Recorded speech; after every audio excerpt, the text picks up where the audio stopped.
हमारा देश दुनिया की, और कोई भी हिंदुस्तानी बड़े गर्व से कह सकता है, आज हमारा देश दुनिया की तीसरी बड़ी इकोनॉमी बनने की तरफ तेजी से आगे बढ़ रहा है।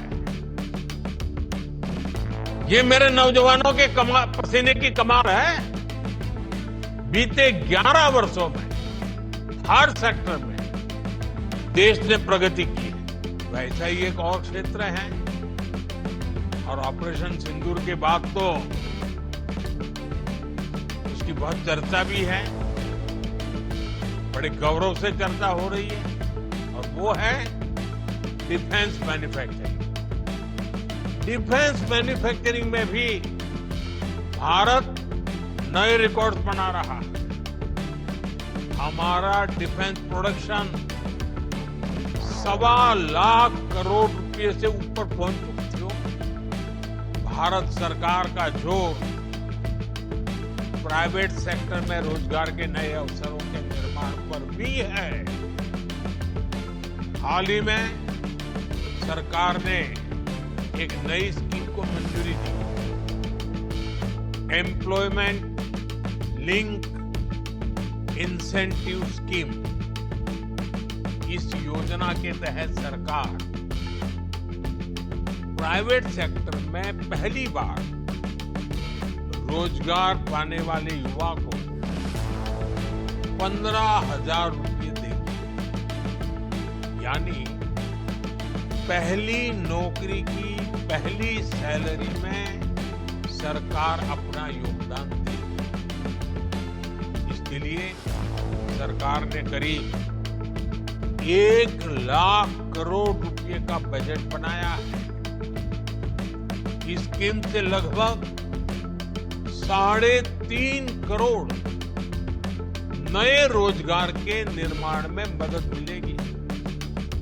साथियों, आज भारत की एक बहुत बड़ी ताकत हमारा मैन्युफैक्चरिंग सेक्टर है।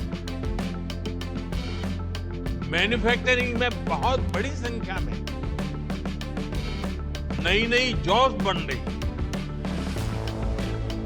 मैन्युफैक्चरिंग सेक्टर को गति देने के लिए इस वर्ष के बजट में मिशन मैन्युफैक्चरिंग की घोषणा की गई है। बीते सालों में हमने मेक इन इंडिया अभियान को मजबूती दी है। साथियों, आज दुनिया मान रही है कि भारत के पास 2 असीमित शक्तियां हैं।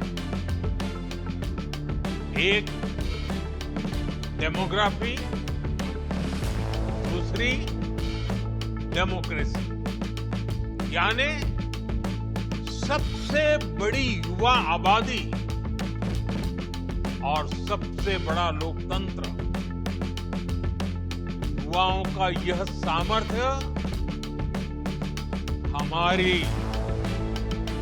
भारत के उज्जवल भविष्य की सबसे बड़ी पूंजी भी है और सबसे बड़ी गारंटी भी है। और हमारी सरकार इसी पूंजी को समृद्धि का सूत्र बनाने में दिन रात जुटी है। आप सबको पता है, 2 दिन पहले ही मैं 5 देशों की यात्रा कर करके लौटा हूं। हर देश में भारत की युवा शक्ति की बोली सुनाई दी। इस दौरान जितने भी समझौते हुए हैं, उनसे देश और विदेश दोनों जगह भारत के नौजवानों को फायदा होना ही है।